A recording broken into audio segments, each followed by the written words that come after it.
जय श्री राम। श्री राम चैनल के दर्शकों को मेरा बार बार नमन।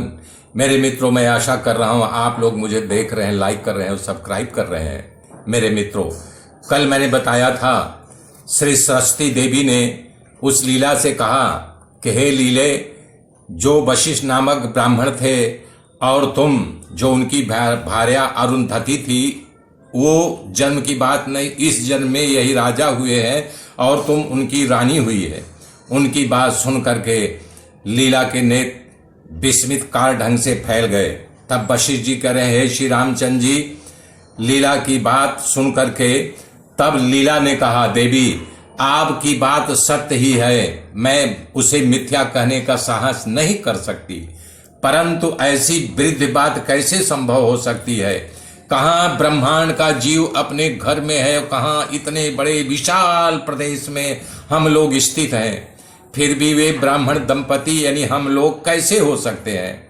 मेरे स्वामी जहाँ स्थित हैं वहाँ दूसरा लोको विस्तृत भूमि, विशाल पर्वत और दसों दिशाएं एक करके भीतर कैसे प्रतीत हो सकती है?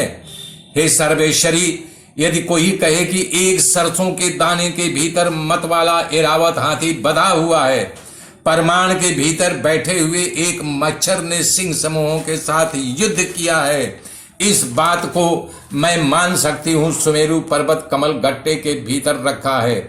जैसे सारी बातें असंभव होने के कारण असमंजस प्रतीत होते हैं, वो ठीक नहीं लगती है, उसी प्रकार उस घर के अंदर विशाल भूलोक और पर्वत है, ये असंभव है, एवं असंगत ही जान पड़ता है।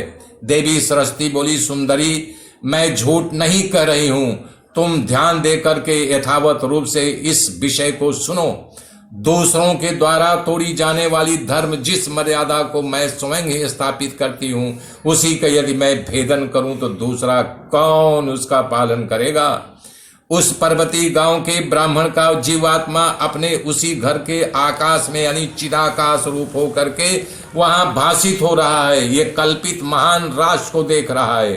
कल्याणी, जैसे स्वप्न में जागृत काल की स्मृति लुप्त हो जाती है, कहना चाह रहे हैं आप स्वप्न देखते हो तो वो गांव, देश, काल, आदमी सब अलग होता है, जब आप जग जाते हो तो सब विस्मृति हो जाती है। उसी प्रकार पिछले जन्म का जो अंतरात्मा हृदय आकाश में स्थित है, उसी प्रकार से तुम्हारा जन्म स्मृति बनी रहती है, समय आकर के उदय हो जाता है, उसके विपरीत दूसरी स्मृति उदित नहीं हुई है। ये ही उस शरीर का मरण है। जैसे स्वप्न में तीनों लोकों का दिखना, संकल्प में त्रिलोकी का उदय होना तथा मरीचिका में जल का होना असत्य है, फिर भी वहां अन्य वस्तु की प्रतीति नहीं होती है। उसी प्रकार ब्राह्मण के भीतर पर्वत नगरों सहित भूमि का होना और उस ब्रह्मांड में जो कि ब्राह्मण के अंदर संकल्पित है, तो वहां वो सब उदित हो गया, उसको दिखाई दे रहा है। मेरे मित्रों, हृदय आकाश में जन्मों जन्मों का जो संकल्प जो है स्थित रहता है, समय पा करके उदित हो जाता है। उसी प्रकार से आदमी मनुष्य जन्म लेता है और भोगों को भोगता है। मेरे मित्रों, बने रहिए, आगे की गाथा कल सुनाऊंगा। जय श्री राम, जय श्री राम, जय श्री राम।